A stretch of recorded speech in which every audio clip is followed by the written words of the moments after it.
Con José Irazábal queremos muy especialmente agradecer la deferencia que ha tenido el señor vicepresidente de la República en participar de este que es, como le decíamos, nuestro último programa periodístico aquí en Asuntos Públicos en TCC. Raúl Sendic, buenas noches y gracias por acompañarnos. Buenas noches, con mucho gusto. Gracias por venir. Sendic, ha hecho salidas muy puntuales en los medios este año. Es la primera entrevista que da. ¿Cambió algo? ¿Corrió, digamos, el agua necesaria bajo el puente para que usted acepte esta conversación mano a mano? Sí, puede ser. En realidad, la verdad que ha sido un año muy difícil. Yo he dado algunas entrevistas, en realidad, más tipo ruedas de prensa, y tenía necesidad de por lo menos de tener una cierta tranquilidad y un cierto recogimiento durante unos cuantos meses, que fue lo que hice a lo largo de este tiempo, dedicándome a trabajar fundamentalmente en el Senado y también en la actividad sustituyendo al presidente cuando el presidente no está. Este año ha sido un año de muchos viajes del presidente de la República, que me ha tocado asumir en varias oportunidades la presidencia. Entonces, cuando ustedes propusieron esta entrevista, dije, bueno, quizás sí, quizás es el momento de que podamos tener una entrevista un poco más tranquila, de poder dialogar y conversar, que no es una rueda de prensa. ¿Y por qué sintió que este será el momento? La verdad que me estoy un poco más tranquilo. Tengo la necesidad, he salido mucho al interior del país y creo que hemos conversado mucho con mucha gente. Yo personalmente, íntimamente, me siento mucho más tranquilo y pienso que venía bien tener esta entrevista. No solamente que creo que es la única, la primera de este año, a pesar de que el año se está terminando, pues seguramente va a ser la última porque ya estamos en diciembre. Pero la verdad que hace falta que pudiéramos, uno acumula información a lo largo del año, hay muchos temas que a mí personalmente me tienen muy preocupado de lo que estamos haciendo, entonces quería tener la oportunidad de conversar de estas cosas, si ustedes lo ven, lo encaminan por ese lado. ¿Ha sido el año más duro de su vida política? Posiblemente sí, de mi vida política. Porque en realidad en algún momento alguno de los amigos me mandó algún mensaje diciendo quizás este es uno de el momento más duro de tu vida y en realidad yo recuerdo momentos muy duros que me tocó vivir en la adolescencia, en la infancia, cuando el viejo estaba preso, cuando nos allanaban la casa, cuando nos sacaban de la cama en calzoncillo y nos recostaban contra una pared para allanar y revisar toda la casa, cuando se llevaban a mi vieja presa y nos quedamos yo y mi hermano solos con 8 o 9 años en la madrugada, solos en la casa, esperando que algún vecino se animara a venir a ver qué pasaba. Eran momentos de muy duros y de mucho miedo también, ¿no? O sea, yo creo que uno en esas circunstancias, yo recuerdo haber sentido miedo en esas circunstancias, mucho miedo. Pero políticamente... Pero no era una situación política, digamos, era parte de la situación de represión que se vivieron en el Uruguay, que nos tocó a nosotros vivirlo. El otro día lo recordaba cuando inauguramos la sede de la Institución Nacional de Derechos Humanos. Yo personalmente recordaba algunas de las circunstancias que me tocaron vivir y me imaginaba las circunstancias que vivieron esas personas que fueron verdaderamente víctimas, porque yo fui como un testigo, digamos, yo no me considero una víctima de esa situación, pero sí fui testigo cercano de la situación que vivieron. Pero no era una circunstancia política. Esto que viví este año es una circunstancia política y duele mucho cuando uno siente que hay ataques que vienen a veces de sus propios compañeros, digamos, o de donde uno no lo espera. Esa es la peor de las situaciones, porque realmente uno espera que los adversarios, que los opositores se ocupen de uno, digamos, pero a veces cuesta asimilar que estamos viviendo una circunstancia donde también a veces adentro de nuestra propia fuerza política existen este tipo de mezquindades o de, no sé, de celos, no sé cómo llamarlo, que llevan a este tipo de cosas que han pasado, que me pasaron a mí, pero que le han pasado a otros compañeros también de la izquierda a lo largo de estos últimos años. Tú decías recién que había temas que te preocupaban y que por eso también habías tomado la decisión de salir un poco al ruedo. ¿Te da la sensación de que en lo que va del gobierno no se están cumpliendo las expectativas? ¿Tiene algo que ver lo que dicen, por ejemplo, las propias encuestas donde el Frente ha ido cayendo en los últimos tiempos? Sí, yo pienso que nosotros tenemos, o sea, yo siento que cuando uno inicia el proceso, este proceso que lo iniciamos allá en el año 2005 y del que participé desde el primer momento, porque fui convocado en ese momento por Tabaré, teníamos un determinado proyecto de país y ese proyecto de país ha ido avanzando. En la medida que van pasando los años, uno empieza a ver cuánto de distancia hay entre el objetivo que quería llegar y verdaderamente a dónde llegamos. O sea, es como, me imagino que es como cuando uno tira una flecha hacia una diana y si le erra un poco, cuando la flecha sale del arco, casi uno no se da cuenta, pero cuando la flecha está llegando a la diana, la diferencia. ¿Y en qué cosas se han alejado de lo que era el objetivo? ¿En qué lo sentís? Yo siento que faltan de lo que nosotros tenemos que hacer, porque yo creo que hay que alcanzarlo, hay que hacerlo, de lo que tenemos que ocuparnos de una parte muy importante de la economía, que es la que está más cercana a la gente. O sea, hoy, por ejemplo, en el Consejo de Ministros hubo un planteo sobre las dificultades que hay para acceder a la vivienda para los más pobres, para la gente más pobre. Tenemos muchas herramientas que permiten la vivienda de interés social, por ejemplo, es una vivienda de interés social, pero no termina siendo, digamos, una solución para los que necesitan, los más carenciados que necesitan efectivamente una vivienda. Entonces, debemos fortalecer mecanismos que permitan el acceso a la vivienda para los más pobres o para los jóvenes que recién inician su vida de hogar, que forman una pareja o que quieren acceder a una vivienda. No hay planes de vivienda para jóvenes. Tenemos dificultades, por ejemplo, yo creo que un avance muy importante fue la inclusión financiera. Pero la inclusión financiera a su vez tiene deficiencias, porque nosotros logramos que todos los trabajadores pusieran la plata en los bancos y cobraban su salario a través de los bancos.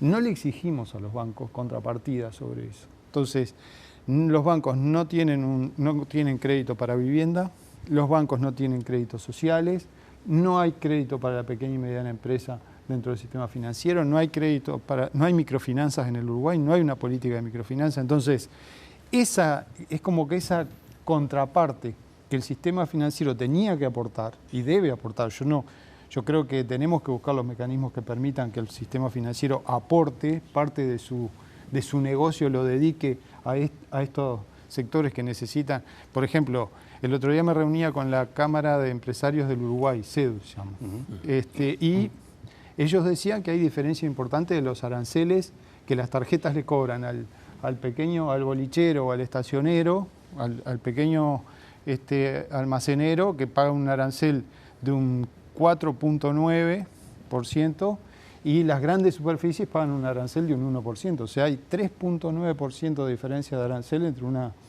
entre los pequeños que pagan más y los grandes que pagan menos aranceles con las compras de tarjeta. Entonces, esa es una deficiencia del modelo, digamos, que estamos construyendo, que hay que corregirla cuanto antes. Por eso lo estoy analizando y estudiando con la idea de que pudiéramos discutir en el gobierno una corrección a esto. ¿Por dónde podría ir la solución? Por lo menos yo creo que hay que buscar exigir al sistema financiero determinadas herramientas, parte, por ejemplo, de la cartera, como se hace en otros países de América, parte de la cartera de los bancos debería estar destinada a la microfinanza. Por ejemplo, un 10% de la cartera del banco tiene que estar destinada a la microfinanza o al financiamiento de la pequeña y mediana empresa. Buscar igualar por lo menos los aranceles que cobran las tarjetas, que eso es todavía un poco más sencillo de conseguir. Entonces, lo pongo como ejemplo de a qué me estoy refiriendo los problemas que tenemos en la educación, por ejemplo, ¿no? Ahí tenemos, más allá de la discusión que se está dando en este momento sobre las pruebas PISA, es evidente que a pesar de que pusimos dinero, de que tenemos por lo menos unos 35 liceos más que los que teníamos en el año 2005, que tenemos una mayor matrícula a nivel de la enseñanza media, mucha mayor que la que teníamos, que este año la matrícula que pasó, la matrícula aumentó en 7.000 estudiantes, sin embargo todavía tenemos deficiencias en matemáticas, en ciencias, o sea, hay mucho para avanzar en la educación, que es justamente uno de los elementos claves para dar una batalla contra la desigualdad social. ¿Y por qué no se avanza en educación? ¿Hay un tema de freno por parte de lo que se le llama corporativismo sindical? ¿Los docentes no están permitiendo avanzar lo que el gobierno necesitaría o aspira? No, yo creo que, primero, yo no contrapongo una cosa con la otra, porque yo creo que no se puede lograr nada en la educación si no es con el compromiso de los docentes. O sea, tiene que ser convenciendo, digamos. Pienso que hay que trabajar en el convencimiento. Pienso que nosotros todavía no hemos creado las condiciones, creo que hay que crear las condiciones para cuestionar los programas o las formas que adquirió la educación. A mí me pasa, yo tengo 2 hijos.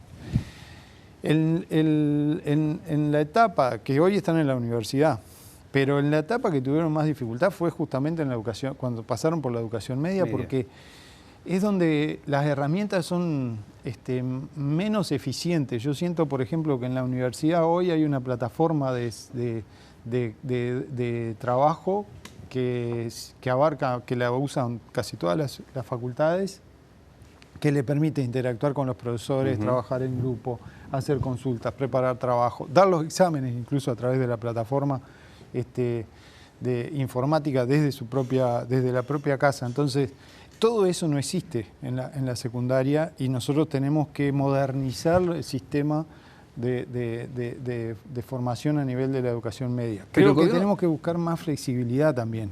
La educación a nivel medio estamos en una edad crítica, entonces hay que flexibilizar la educación. La tenemos demasiado modulada, entonces deberíamos lograr un sistema que le permita una mayor movilidad al estudiante y acumulación de créditos que le permita ir avanzando para alcanzar a la educación terciaria, porque una de las cosas que uno ve es que en cuanto se produce la repetición que ocurre, hay deserción entonces. O sea, se desestimula, está el hilito que lo tiene atado a la educación, se rompe en el momento en que el estudiante pierde un examen o repite. Era una de las cosas que Filgueiras decía, por ejemplo, y el gobierno se quedó sin ese cuadro. Importante, que había sido uno de los mentores de la reforma que el Frente Amplio quería impulsar en esta administración. ¿No fue un error dejar ir a Filgueira?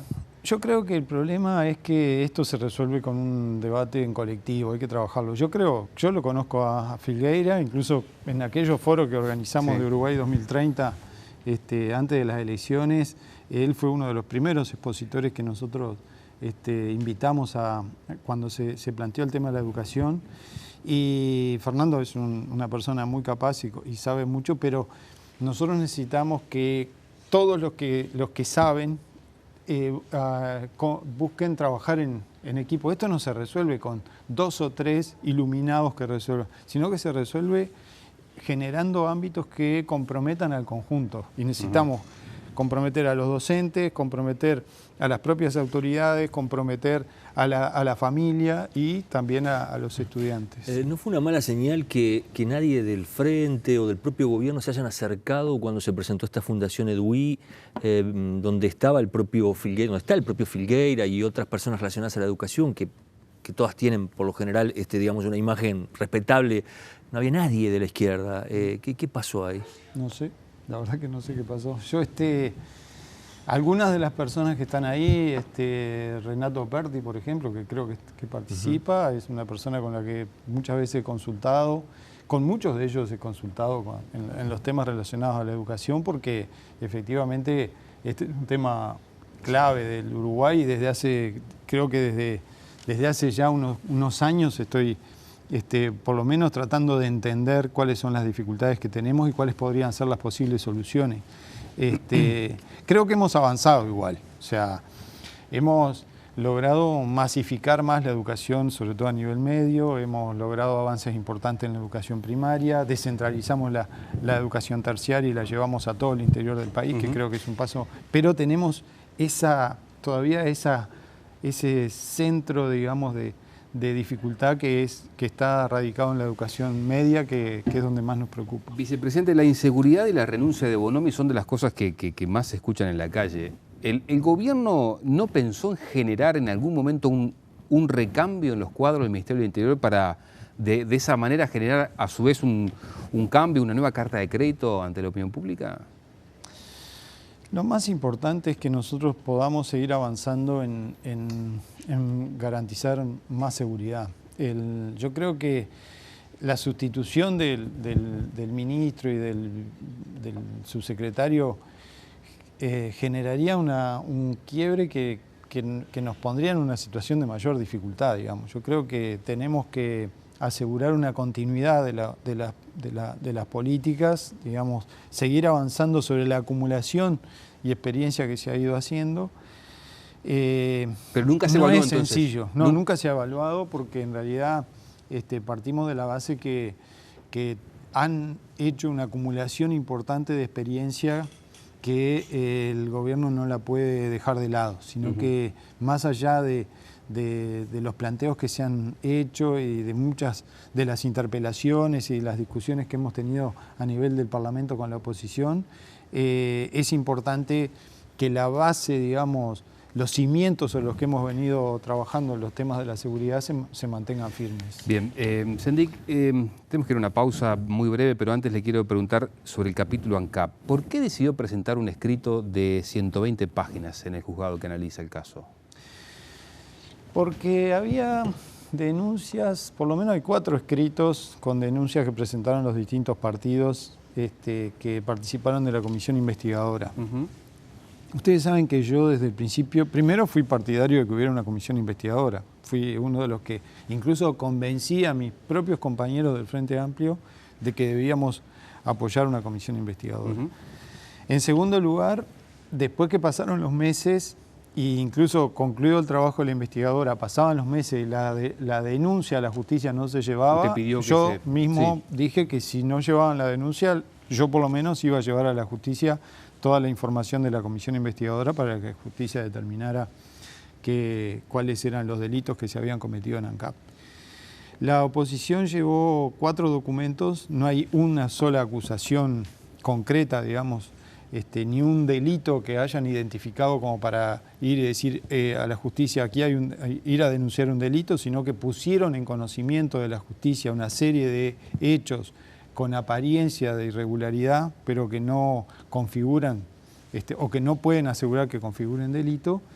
Y nosotros lo que hicimos fue, sabiendo cuáles eran los elementos que habían sido planteados a la justicia, entregarle a la justicia nuestra versión o nuestra explicación de esos hechos que la oposición llevó como denuncias a la justicia o puso en conocimiento de la justicia. Lo hicimos con la idea de que las personas, el equipo técnico que la jueza constituyó para analizar esas denuncias, tenga la versión que le dio la oposición a través de 4 documentos y tenga, por otro lado, nuestra versión que explican esos hechos que han sido planteados en ese documento. Raúl, ¿hay autocrítica de tu parte? O sea, cuando mirás lo que fue la gestión de ANCAP y todo lo que se ha planteado, las denuncias que están en la órbita de la justicia y todo lo que se ha puesto sobre la mesa, ¿cómo evaluás la gestión y cuáles pueden haber sido los errores si es que te planteas errores? Hay uno que es muy importante. Cuando el gobierno nos planteó a nosotros, en aquel primer gobierno, que debíamos hacer toda la inversión que se hizo, o sea, porque miremos, ahora cuando pasa el tiempo vale la pena por lo menos mirar los números gruesos. Ustedes levantan el teléfono ahora y llaman al gerente económico de ANCAP y le preguntan cuál es la deuda, le va a decir que la deuda de ANCAP en este momento está por alrededor de los 400 millones de dólares. Entonces, si uno mira en el transcurso del tiempo qué pasó, hicimos una inversión de 1.250 millones de dólares a lo largo de esos años en los que estuvimos al frente de la empresa. El dueño de la empresa a través de la capitalización que se aprobó el año pasado, puso 622, de 1.250 de inversión, 622 se capitalizaron y la deuda son 400 millones. Entonces, en ANCAP no falta nada, digamos. En ANCAP no es que haya 800 millones que desaparecieron. En ANCAP hay una cantidad de dinero que se puso en inversiones importantísimas que la empresa hizo, 1.250 millones. Yo creo que esa capitalización se podía haber hecho al principio. Yo creo que nosotros cuando se nos plantea el desafío de una inversión tan fuerte que había que hacer, porque ANCAP estaba absolutamente abandonada. ¿Quién planteó que había que hacer esa inversión? El inversión? gobierno nos planteó, bueno, hay que desarrollar los proyectos de biocombustible, hay que hacer una planta desulfurizadora, hay que levantar las plantas de Portland, hay que construir barcazas. ¿El presidente de la República quién les pedía? En aquel momento fue todo el gobierno. El plan energético que el gobierno aprobó en el primer gobierno de Tabaré Vázquez, después en el propio gobierno de Mujica fue reafirmado ese plan energético, que era un desafío importante para la empresa. Había que desarrollar una serie de inversiones multimillonarias en ANCAP. Multimillonarias, o sea, 1.250 millones de dólares de inversión. Entonces el error no... Entonces quizás el error podía... ¿Qué teníamos que haber hecho nosotros? Quizás decirle, miren, nosotros no podemos hacer todo esto solo con deuda. Nosotros necesitamos que el dueño de la empresa ponga una parte del capital que se necesita para estas inversiones tan importantes. Que el Estado importantes. capitalizara antes de hacer todas las inversiones. Eso no se hizo antes, se terminó haciendo después, en el año pasado, después que se habían hecho todas las inversiones. Por lo tanto, yo creo que quizás debimos haber tenido una actitud más firme, más fuerte frente al gobierno y decir, no, miren, si nos están pidiendo una inversión de 1.250 millones de dólares, si hay que hacerla, y yo estoy convencido que había que hacerla. Porque ese es otro punto, se cuestiona alguna de las inversiones, por ejemplo el de el cemento, ¿no? Bueno, lo que pasa es que acá teníamos una situación, nosotros teníamos, ANCAP uno de los activos más fuertes que tiene es las enormes reservas de piedra caliza. Entonces, si nosotros teníamos dos caminos, o abandonábamos las plantas de Portland y cerrábamos la industria del cemento, y entonces ANCAP perdía la denuncia, digamos, los derechos que tenía sobre reservas importantísimas de piedra caliza, porque las reservas se mantienen mientras uno tiene un proyecto para utilizarlas. O sea, la Dinamige te da derechos sobre determinadas reservas si uno tiene un plan para la utilización de esas reservas. Si uno no las va a usar, pierde los derechos sobre esa reserva. Entonces, ese que era uno de los activos más importantes que la empresa tenía cuando nosotros llegamos, esta fue una decisión que incluso se tomó en el periodo que estaba Daniel Martínez en ANCAP junto a nosotros dijimos, bueno, o abandonamos el Portland y perdemos todos estos activos, o hacemos las inversiones para poder darle utilidad a esos activos tan importantes que la empresa tiene, que son toda esa enorme reserva de piedra caliza. Y desarrollamos las inversiones en las plantas de Portland. En un contexto donde además toda la región estaba en un desarrollo importante desde el punto de vista de la infraestructura. Y el Uruguay todavía, ahora, yo pregunto, ¿de dónde va a salir el cemento para un plan de infraestructura que el país tiene de casi 10.000 millones de dólares por delante? En este año que viene, el gobierno ha dicho que se van a invertir unos 2.600 millones de dólares en infraestructura. Bueno, la infraestructura requiere cemento. Entonces, las plantas están en condiciones de abastecer de cemento a esos requerimientos de infraestructura que el país tiene. Si la infraestructura se atrasó, si la construcción de infraestructura se atrasó, no es por falta de cemento, porque el cemento está.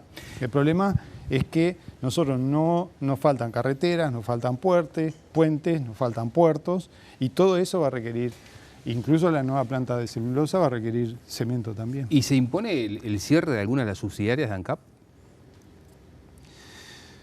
Yo creo que, por ejemplo, lo voy a decir, ahora que no estoy en ANCAP, lo digo con absoluta tranquilidad, yo creo que por lo menos hay que vender la parte de producción de alcohol, porque no tiene sentido que el Estado esté produciendo alcohol, no tiene sentido.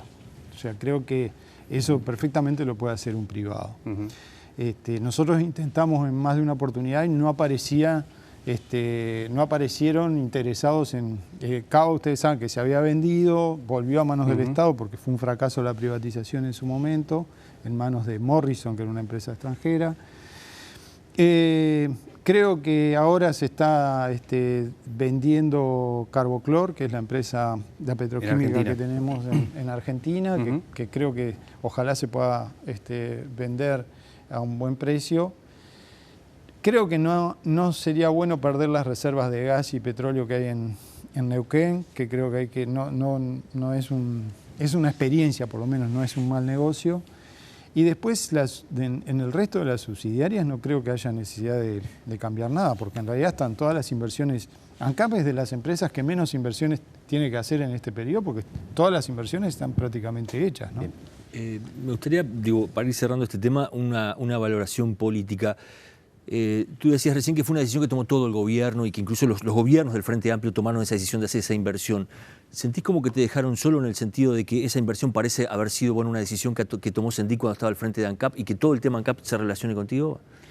No, yo asumo, cuando yo estoy en política para asumir absolutamente las cosas que he hecho. Y esto, efectivamente, tengo una responsabilidad importante por todo lo que se hizo en ANCAP. Tengo una responsabilidad porque yo no me mandaron a hacer. Yo estaba convencido y estoy convencido que estas cosas que se hicieron había que hacerlas. Y creo que eso permite que la empresa hoy esté posicionada. O sea, la empresa empieza a tener resultados positivos y es lógico que empiece a tener resultados positivos porque es una empresa que no tiene que hacer inversiones y lo único que tiene que hacer ahora es poner en valor las inversiones que se hicieron.